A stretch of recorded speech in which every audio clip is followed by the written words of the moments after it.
বহরমপুর লোকসভা কেন্দ্র, ভোট 13ই মে। প্রায় 30 বছর ধরে অধীর রঞ্জন চৌধুরী এখানকার সাংসদ, মানে বহরমপুরের সাংসদ। অনেকেই বলেন যে বহরমপুরের আরেকটা নাম অধীর গড়। প্রীতম, যে অধীর গড় যে বলে, এইটার মানে তাৎপর্যটা কিরকম? অধীর চৌধুরীকে ওখানে বলা হয় রবিনহুড, মানে ওনার যে ইমেজ সেখানে সঙ্গে রবিনহুড ইমেজ যেটা আমরা দেখি বা যেটা আমরা শুনেছি সেটা অনেকটা মিল খায়। বহরমপুরের ক্লাব থেকে শুরু করে, বাজার থেকে শুরু করে, সেখানে অধীর চৌধুরী আজও এই যখন আমরা আলোচনা করছি তখনও একটা মানে একদম নিজের ঘরের ছেলে এইরকম একটা বিষয় অধীর চৌধুরীর নামে আছে। এই নির্বাচনে তৃণমূল কংগ্রেসের যে প্রার্থী ইউসুফ পাঠান, সে বহিরাগত, এবং ভারতীয় জনতা পার্টির যিনি প্রার্থী নির্মল কুমার সাহা, তিনি ওখানকার স্থানীয় প্রার্থী।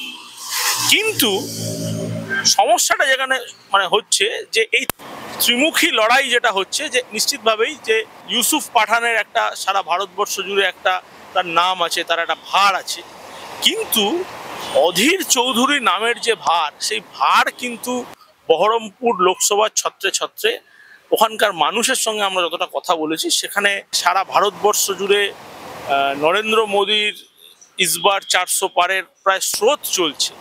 সেখানে কিন্তু বহরমপুরে আজকের সময়ে দাঁড়িয়েও অধীর চৌধুরীর নামে কিন্তু ভোট হবে। দেখো, একটা বিষয় আমি তোমাকে বলি যে তৃণমূল কংগ্রেসের প্রার্থী ইউসুফ পাঠান, আমাদের অত্যন্ত প্রিয় খেলোয়াড় ইউসুফ পাঠান, এবং ক্রিকেটীয় পরিভাষায় বলা হয় পিঞ্চ হিটার। পিঞ্চ হিটার কি কোনোভাবেই রান পাবে না?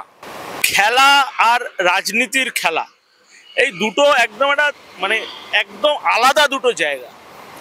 সেই রাজনীতির যে খেলা, সেই খেলায় ইউসুফ পাঠান নতুন, এবং যার সাথে প্রথম এই ইনিংস খেলতে তিনি নেমেছেন, সেই অধীর চৌধুরী হচ্ছে কি এই রাজনীতির খেলায় এক কথায় বলা যায় মাহির।